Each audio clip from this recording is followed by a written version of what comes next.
In this final set of lessons in this section, we're going to combine B, C, and D, and E, F, G.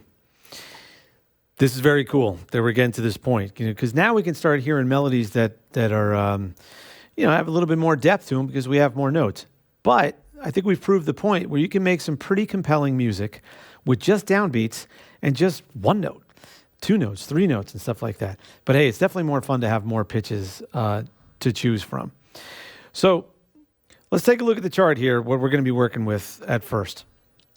B was our first note. And it was our first note because it's right smack in the middle of the staff. And that's what we're starting with. Now, looking at the first system, you see from the beginning, I've run up this scale that we're making. I mean, scale is a basic order of elements. And our elements right now are just these pitches that we are reading. But we do have 6 of them now. So looking from the first bar, we see B on the line, middle line.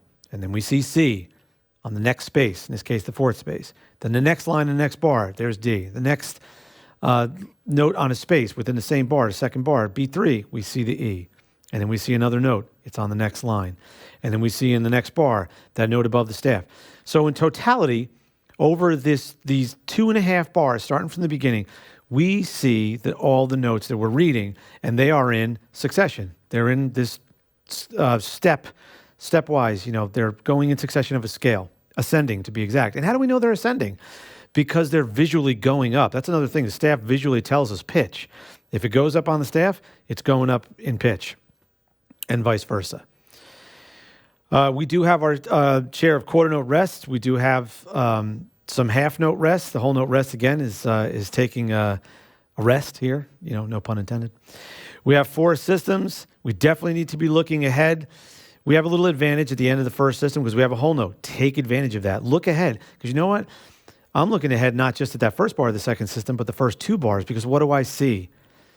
I see a descending stepwise motion, G down to B. So reading ahead doesn't just constitute reading just the bar that's coming up or even the note that's coming up. It could be as much as you can interpret. So I'm seeing the 2 bars. I'm seeing that full run down the scale that we have going on here, the 6-note scale that's happening.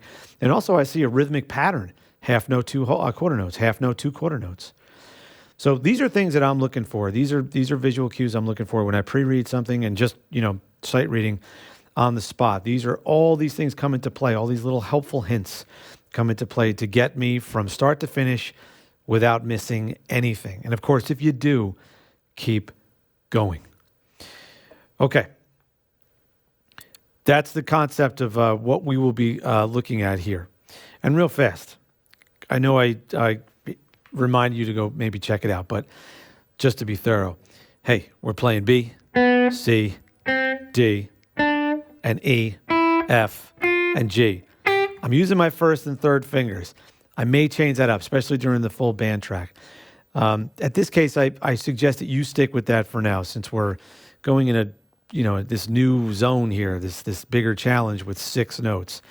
So stick with the fingerings right there. It's pretty cool that it's a symmetrical thing going on where it's the same fingering on 2 strings. It's another reason why this is great to read like this at first. It just takes one less thing out of the mix to think about because we got plenty of things to think about here. Okay, so let's play. Let's get to the acoustic part and play together on this one.